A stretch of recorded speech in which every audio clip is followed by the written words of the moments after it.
Bismillahirrahmanirrahim. Assalamualaikum warahmatullahi wabarakatuh. Bismillah Allah bir Muhammad Ali.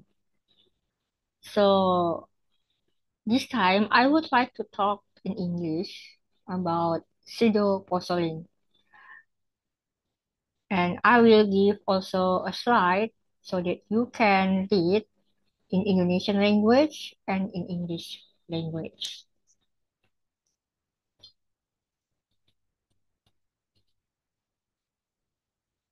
First of all, maybe you would like to know what is Naxiology. Naxiology is a study of the compendium book, The Beloved and I, and also a study of Nafs and the traditions of Daudia. So Daudia is a Sufi order within the lineage of Haji Bektash Wali. Now let's talk about what is Pseudo Pauline. So this term was coined in the book The Beloved and I by Sheikh Ali Haidar Thomas McElwain, and it refers to how many of us misunderstood the words of St. Paul. Now, however, TBAI teaches us that it is not what it seems. It is this pseudo porcelain that is to be blamed. And Muslims generally share the same view as this ex-Christian that St. Paul changed the gospel of Jesus and this and that. So, who I mean by this ex-Christian? So, I was watching the video in YouTube about this ex-Christian, or maybe not ex-Christians, but he was an ex-pastor. His name is Alex Ferrari. And this is what I want to share my views, my commentaries for whatever he shared in one of these video.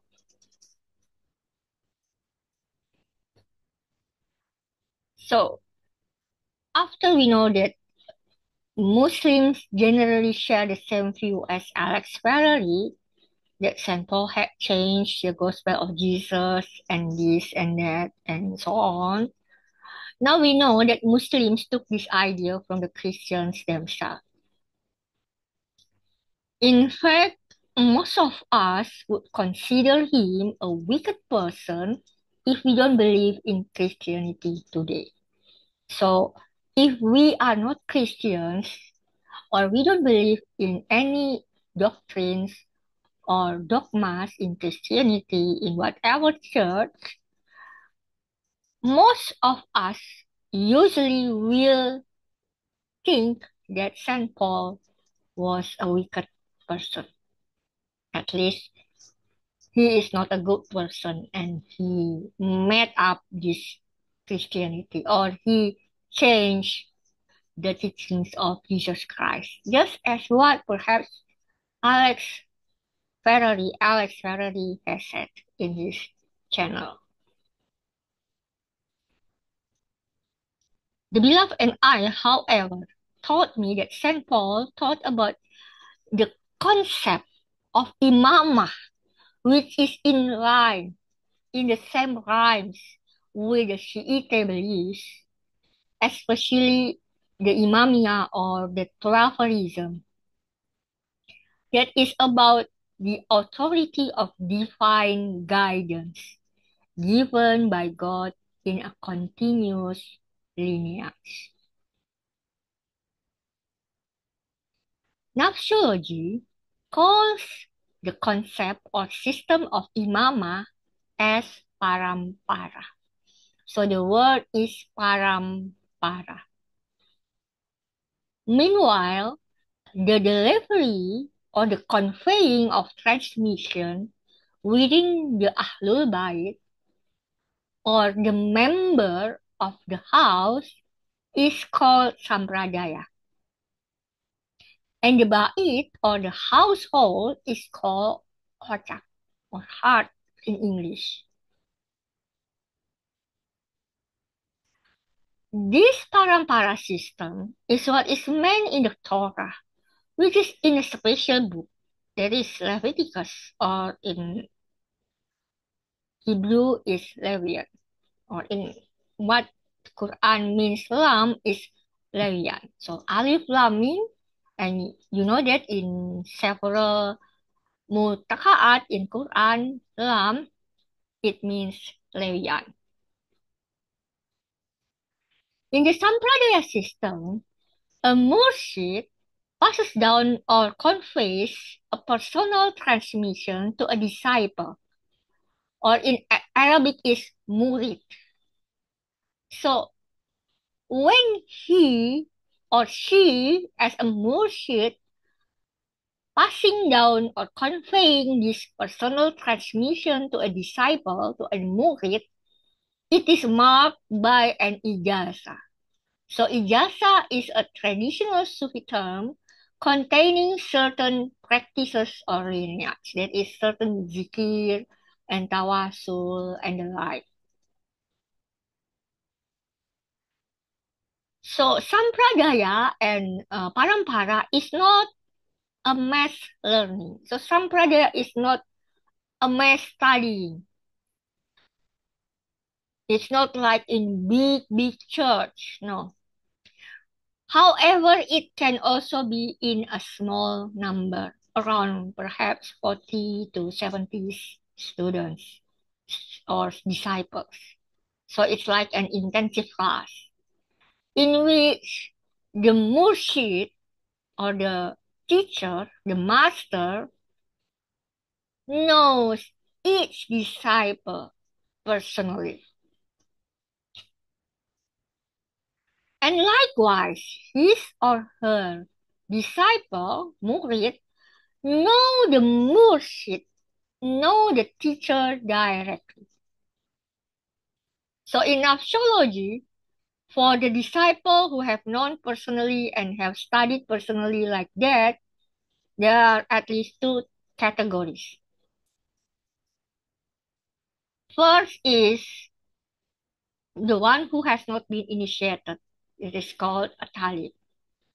And then the second one, while a disciple who has not been initiated, is called muntasib. So we have a talib and a muntasib.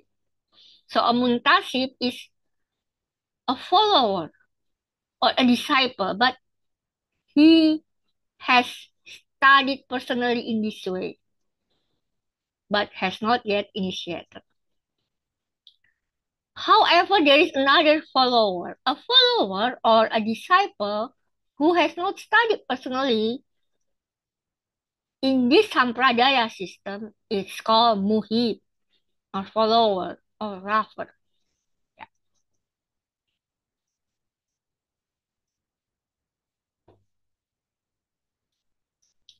So through this Sampradaya system, a parampara or successor is being trained. So every disciple is a candidate for the next murshid. Every of them. You know the maxim or the word in a Baptist church like that said, priesthood is for all believers. So in this case, it's similar. Of course, priesthood cannot be to all believers that they cannot carry out the priesthood roles and functions. Yeah. Only for those who can carry out this. Now, in this parampara and sampradaya system, before a parampara is being chosen, then the sampradaya train the candidate for the next successor, for the next murshid. Yeah. So another term for parampara is Khalifa or successor of the previous parampara. So the meaning of Khalifa is not like the popular and mainstream understanding in Islam today as a king or emperor or, or, or something who rules a kingdom. No, it's not that. It's parampara or successor of the previous murshid. Therefore, the Shias say that Ali ibn Abi Talib was the legitimate caliph after the Prophet Muhammad, but he was not merely the successor of the Islamic social movement led by the Prophet, but above all, he was the successor of the Prophet's chain of parampara, the silsila. So this is why in Sufi, in Shia, in Islam in general, silsila is very, very important. Sanat is very, very important. So this is a supplementary, yeah. Now we know that Imran, his father, the father of Ali, Imam Ali, was the father of the uninitiated disciples who studied with the parampara at that time, namely Abdul Muttalib. So Muhammad bin Abdullah bin Abdul Muttalib, Ali bin Abi Thalib bin Abdul Muttalib. So another name for Imran or Abu Talib was Abdul Manaf, because Manaf is the same as the name of Imran, who is someone being lifted. So this is wrong, actually, not promoted, but lifted, elevated. And Mutalib means seeker or desirer or demander. This is the name given to Sheba ibn Hashim. Therefore, they were all not pagans, as many Muslims think about the origin of Muhammad Sallallahu Alaihi Wasallam. So in other words, the Prophet Muhammad Sallallahu Alaihi Wasallam and Abu Talib and Abdul Muttalib and Hashim, they all practice the Sampradaya Parampara system. In this case, a parampara could then also be given by God the mandate as a prophet, as apostle, as social movement imam, and as a messiah. So imam or leader is not just being priesthood, but also leading a social movement to do a social transformation in their society.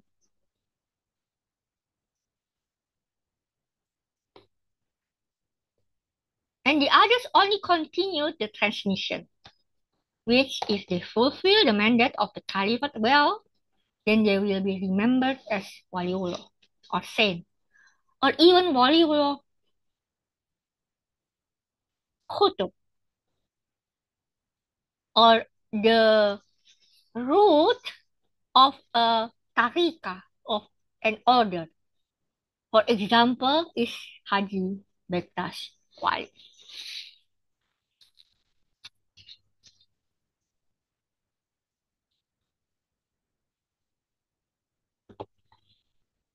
So if a parampara, he was not trustworthy or not carrying well the trust, then his name will be removed from the silsila, from the chain of this parampara, the genealogy of Moses. And therefore, in the Torah and in the Quran, it is said that the members of the heart or the ochak are to be purified by God.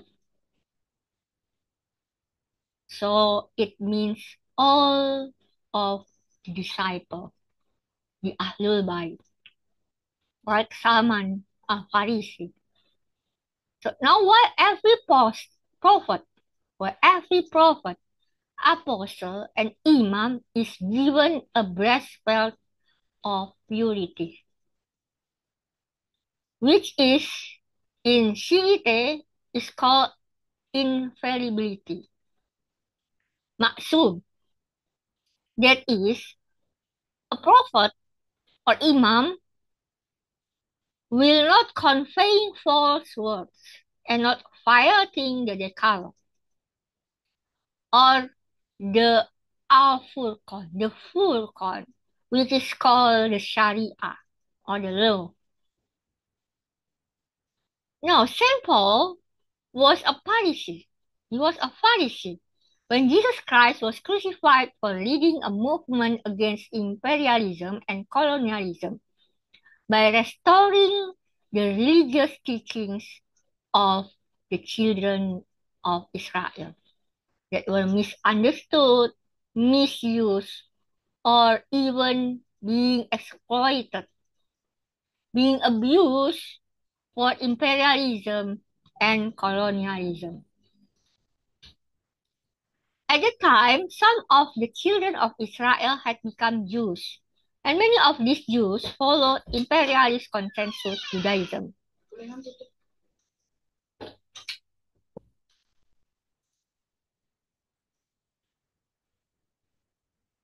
Jesus Christ continued the struggle of the prophet Moses, who brought the children of Israel out of Egyptian imperialism and colonialism. The word slavery is nothing other than the word colonization. Colonialization. I think the word is not colonization, but colonialization. That was experienced by the children of Israel during Prophet Moses' time and even today. So at the time of Jesus Christ, they were also being colonialized by the Roman Empire. So at the time of Jesus Christ, the Jews, both Judaists and those who are not practicing Judaism. I mean, this is wrong, yeah. The word here, the translation is not non-Jews, but non-Judaists. They were they internalized this colonialism. This colonialization. This is a very difficult word, yeah, for a non-English speaker for me. So I will repeat again. So at the time of Jesus Christ, the Jews, both Judaists and non-Judaists, they internalized this colonialization, whether they realize it or not, including what was internalized by Saint Paul.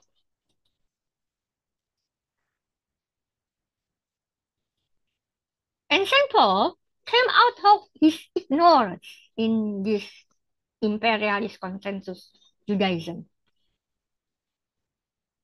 This is a imperialist consensus Judaism thinking that we are talking about. So I will repeat again, yeah.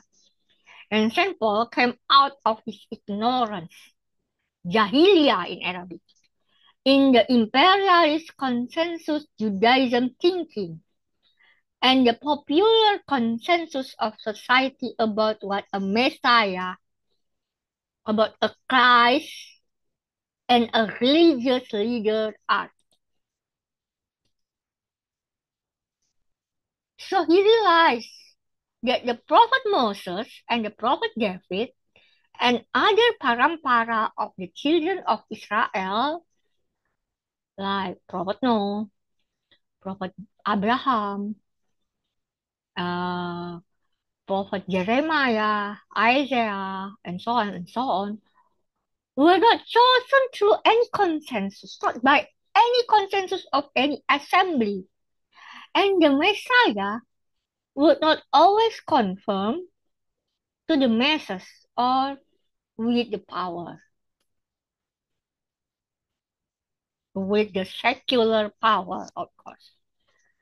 So meanwhile, religions in the imperialist consensus system or consensus system alone will choose a leader or a messiah based on mutual agreement, popularity, voting, or the king's decree.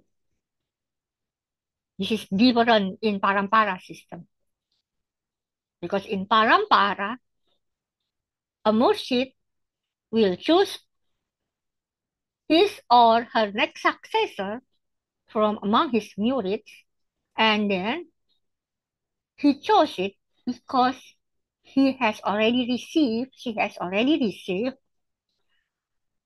a guidance from God after he or she prayed to choose that person to be the successor.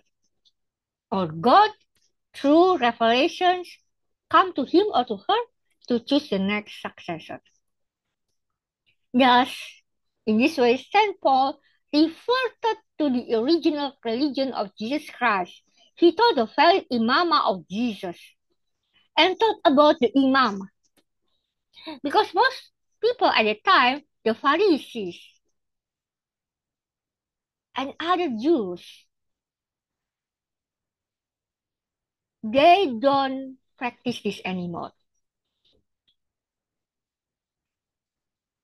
And so, however, Pseudo-Paulins also they do not accept and do this at all. They don't practice Sampradaya and Parampara system. Instead, they use St. Paul's saying in many innovative ways. So instead, they use St. Paul's saying in many innovative ways to establish authority based on consensus, such as that of an assembly of bishops, a church, or an imperial elite. So what does Gnostiology means by consensus and imperialist consensus? They are actually established religion or established faith. Consensus is like assembly in the church, and imperialist consensus also related with a power in an imperium, not just assembly of a church.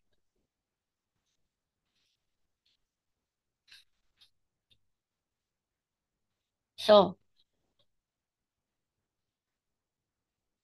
the Pseudo-Pauline and also people during Jesus Christ's time, they also did not maintain the Sampradaya and Parampara system, as was followed by Mother Mary, Jesus Christ, Saint Peter, and Saint Paul himself, and so many other disciples of Jesus Christ. Now, this Sampradaya and Parampara system can be still seen in many Sufi orders. Of course, maybe not all. There are a lot of Neo-Sufi orders nowadays. But in traditional Sufi orders, they still maintain this Sampradaya Parampara system that you can trace their lineage to at least Prophet Muhammad Sallallahu Alaihi Wasallam. For example, in my case, we can trace it to Jesus Christ, to Jeremiah, to Prophet Adam, to Prophet Noah, and so on. Now, St. Paul was also among those who followed this order. He was an eccentric dervish. Maybe not Kalandari, maybe not Balamati, but he was a mujarid or celibate. But he did not intend to found, to make, to establish a new religion or a new sect. Nothing like that. It was just that his approach was rather unique and he wanted to preach the Hellenized Jews to return to refer to to this Sampradaya Parampara system or the Imamah as he did. He was a reverted Jew, returning to what Prophet David and Moses practiced.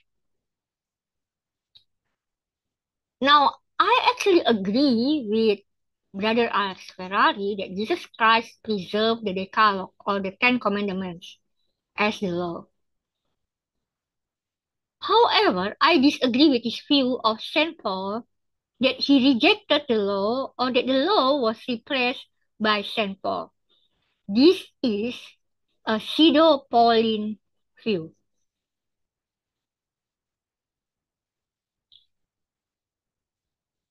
This is not from St. Paul, but pseudo-Pauline. That is what the beloved and I teaches us. In fact, St. Paul rejected the fiqh. So in Islamic term, there is a word fiqh, or in Jewish term, there is a term halakha, or rules that were considered the law. While actually these rules were only derivatives, were only coming down from the Decalogue as the pure law. It only served to maintain the Decalogue. So as a former Pharisee, St. Paul, he can understand about this. He can distinguish the difference between the Decalogue, the Ten Commandments, with these rules that were served actually to maintain, to preserve the Decalogue.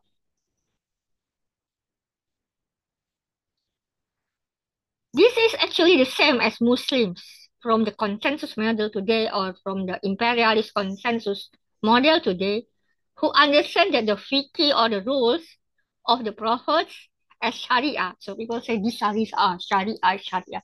But that is not the Sharia that Prophet Muhammad, peace be upon him, meant. So Moses too. So Jesus too. So whereas fiqh is only way to maintain the Decalogue, and if it goes beyond the limit, it will violate the Decalogue. So Decalogue is the Sharia. So St. Paul reiterated to return to the Decalogue as Sharia. So not to violate Sharia to practice fiqh, just like Jesus did. Because so many people just doing fiqh, just doing halakha, just doing this Shariat, but they actually violate the Sharia. They actually violate Decalogue or Al-Furqan. Check Al-Baqarah 53. Now let's go to another topic. Now why did Brother Alex Ferrari rejected that Jesus Christ after rising from the dead on the cross, and then he went to come to St. Paul?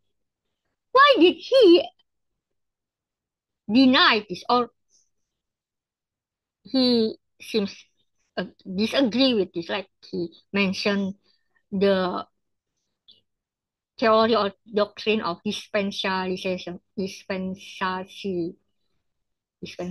I don't, maybe I will talk better in English, yeah? Hmm. Now, this is actually common in the Sampradaya and Parampara system. The experience that St. Paul experienced is actually common in this system. Prophet Moses was visited by Prophet Enoch so that he can write down so many things in the Torah. So in Islamic tradition, Prophet Enoch is both Prophet Khidir or Prophet Idris, the same person, the same character. Also, for example, Jesus Christ was visited by Prophet Enoch.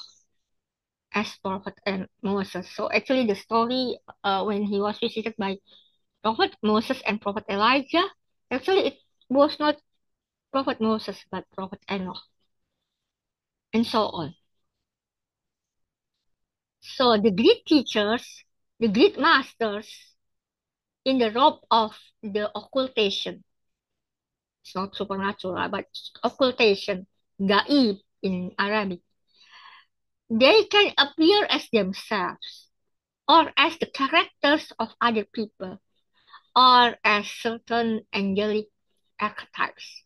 For example, like Gabriel, Michael, Raphael, and Uriel. Now, however, Brother Alex Ferrari is also right when discussing that Jesus Christ was not crucified to atone for the sins of mankind. I agree with him. We should agree with him. Actually, even Saint Paul did not teach that either. The one who taught the war that was Pseudo Pauline. So this stuff was actually taught by Pseudo Pauline. So Saint Paul used the metaphors of atonement, including from the book of the Wisdom of Solomon, and so did other disciples of Jesus Christ. The Ottoman, did I say it right? The atonement, in what I mean here is at least in two things. First, what did Saint Paul mean? And maybe when Pseudo Pauline misunderstood or misused or abused whatever saying of Saint Paul to make the theory of this atonement of sins. First, the prophets or apostles or messiahs or imams, they came among mankind to redeem the prescription which contain a cure, a medicine, or supplements that could cure humanity. Like when we want to buy a medicine, we use the prescription from a doctor. Now they paid the prescription by themselves. This is one metaphor. The second one, not yet, not the second one, yeah. We continue. In fact, if we accept the concept of reincarnation, this is very interesting. So in Indonesia, we use the word nah. It's not no, but yes, that is. So in fact, if we accept the concept of reincarnation, so this is very interesting, yeah. Very Eastern understanding, very Eastern view.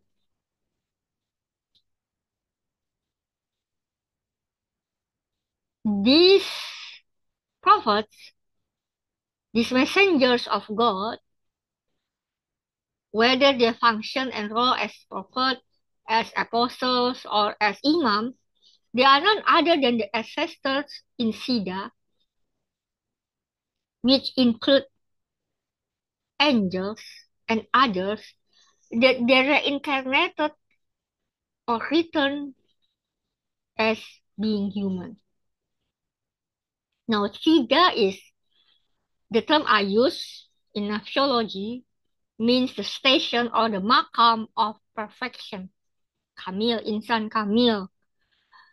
Uh, and then they maybe either they reincarnated through Tanasuh, the Jiljil Nashamot, or through Ibur, possessed by ancestral spirit for goodness.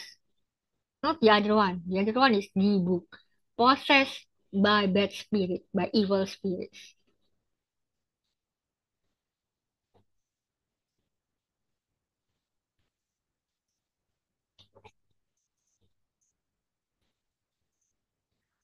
Now the second metaphor, the prophets or the apostles, yeah. So the second, the prophets or the apostle or the Messiah or the priest who were sent then, they will experience persecution by those who had the nature or the archetype of Cain. Cain, the son of Adam.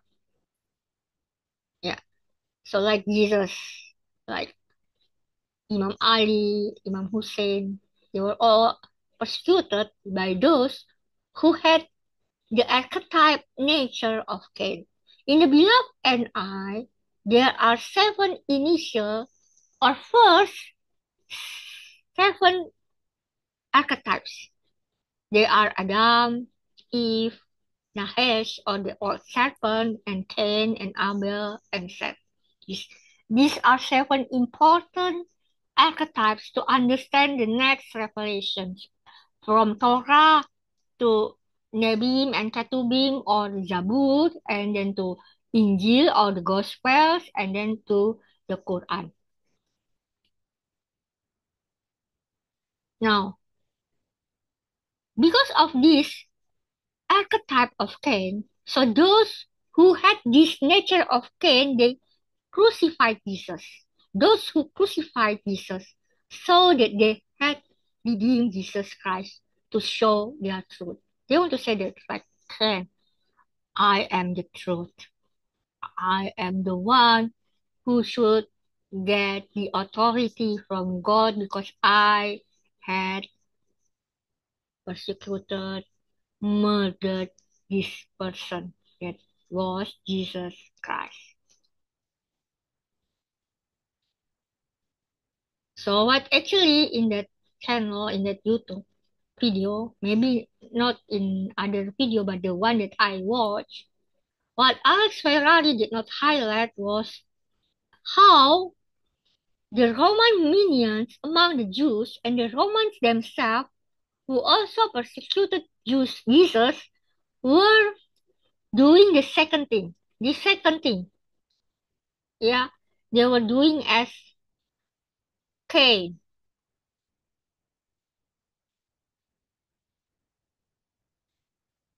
And in the end, in the 4th century Common Era, Rome was also succeeded in controlling a number of consensuses of Christ's disciples at that time and developed the doctrine of atonement in this second aspect. So they think that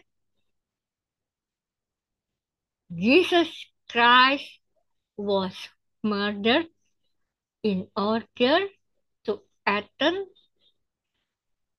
the Romans and the minions of Rome's sins. Did you get it?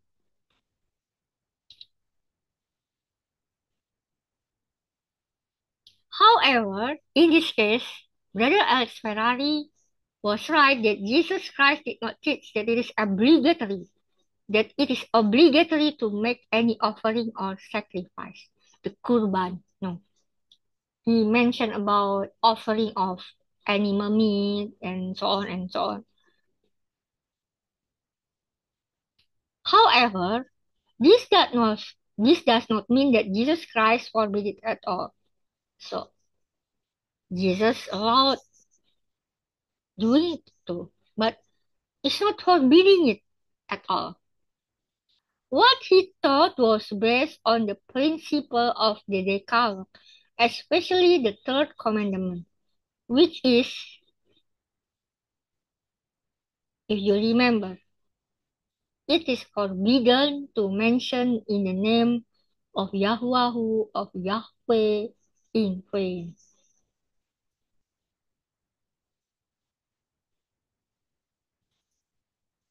Now let's talk about sacrifice. Sacrifice, whether it is an offering of harvest, slaughter livestock, hunting.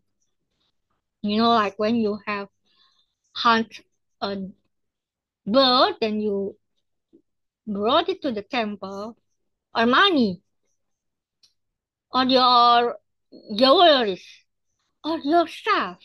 Like you are praying in Islam, like you're doing salat or namaz.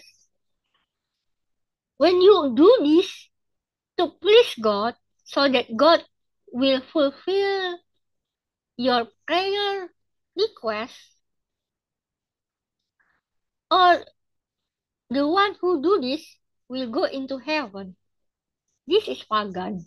This is paganism.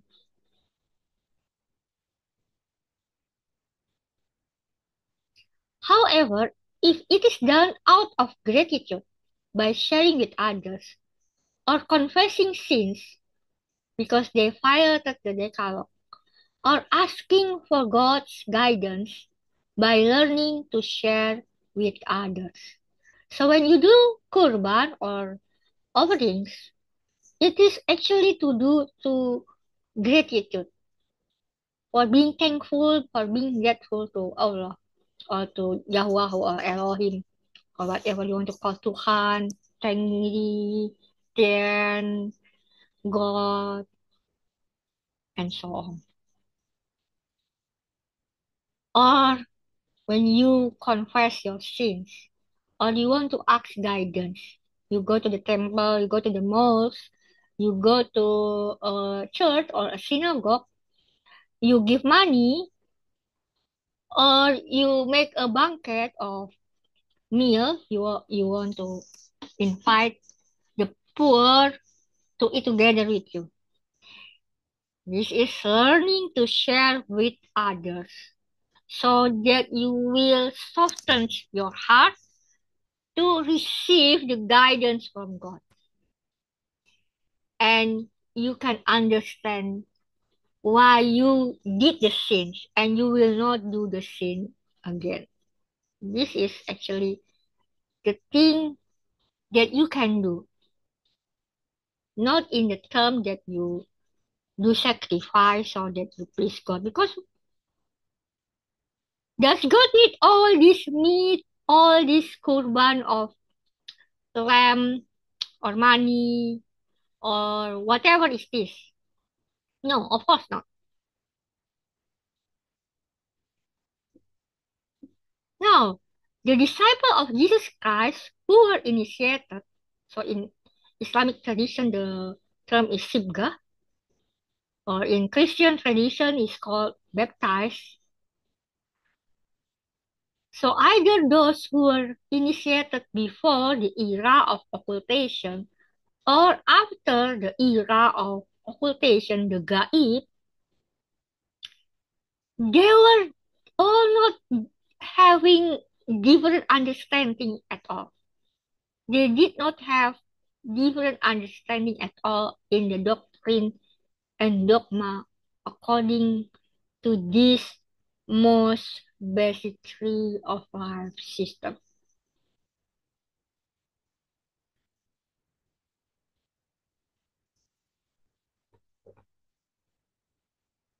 The tree of life system is another name for the system practiced by Jesus Christ and the parampara before him and the parampara after him. So Sampradaya and parampara is called the system of Hayat, as in the Torah. You will find the term of tree of life and tree of knowledge of good and bad, the Hada'at, or Kuldi tree in Islamic tradition. Now, is there any disputes between the Mursids of Jesus Christ? So yes, however, they may differ in terms of understanding the wiki and the missiology or missionarism. Yeah. So Saint Paul believed that he was sent by Jesus Christ as a mursid also to the Hellenized Israelites in the Roman Empire and its surroundings.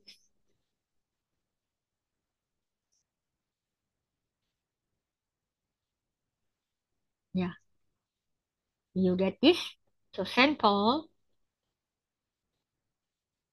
he was visited by Jesus Christ, and then he was chosen as a mursid also for the Hellenized Israelites in the Roman Empire and its surroundings. So because there were so many diaspora of Israelites.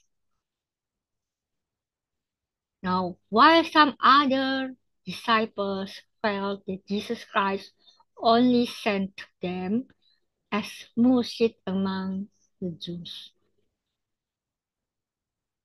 So both of them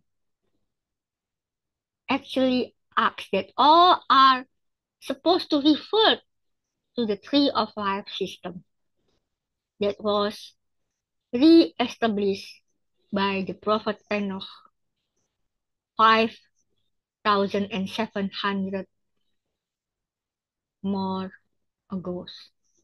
So like 500, no, 5,870 something years ago. Prophet Enoch had re-established this system. So he reenacted it again, this system. So both St. Paul and St. James, or St. Paul and St. Peter, or St. Paul and St. Thomas, they want to ask, they wanted to ask, they went to all these either Jews or Israelites, so they refer to the system of tree of life.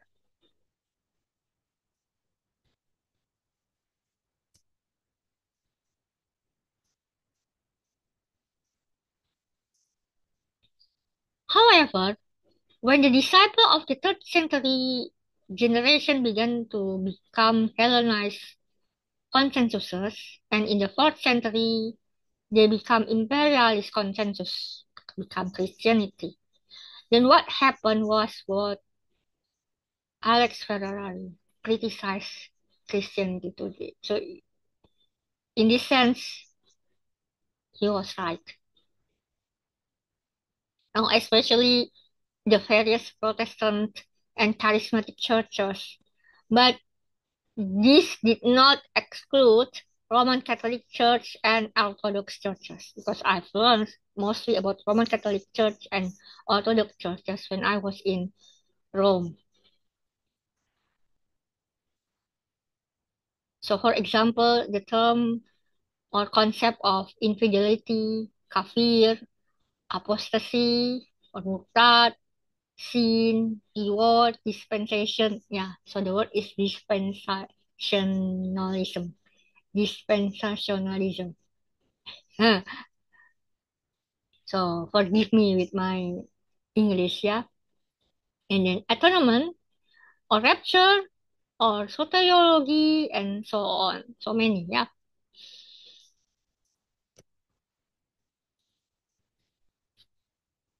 Now, if we just talk about the trouble with Christianity, now this is also the trouble with Islam. This is the same case with Islam, which had become either as consensus faith or imperialist consensus religion after the death of the Prophet Muhammad. However, Islam has become apostate faster than Christianity. So just after the death of the Prophet Muhammad, he went to apostasy. Yeah. So Christianity was slow, but Islam was very fast. So as Daudia is a decologist, so we clearly agrees with Alex Ferrari in terms of Decalogue as an eternal law. The Decalogue is a litmus test of truth and error, of truth and false, as stated in the Quran Al-Baqarah 53, Al-Baqarah 53. Oh, forgive me for speaking Indonesian language. Suddenly I speak Indonesian.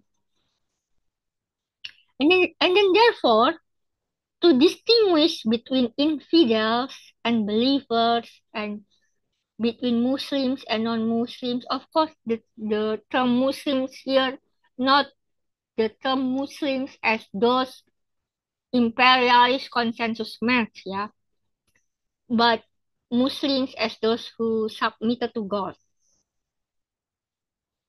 Mu'min and Muslim, and between apostates and sinners and Sadi or the righteous and those who is tikwa. So they are not based on any religious identity. No, it's not. Muslim is not this Islamic religion. You can be a Muslim and your identity is a Buddhist or a Christian or a Kejawen. You know Kejawen? Those who practice Javanism faith.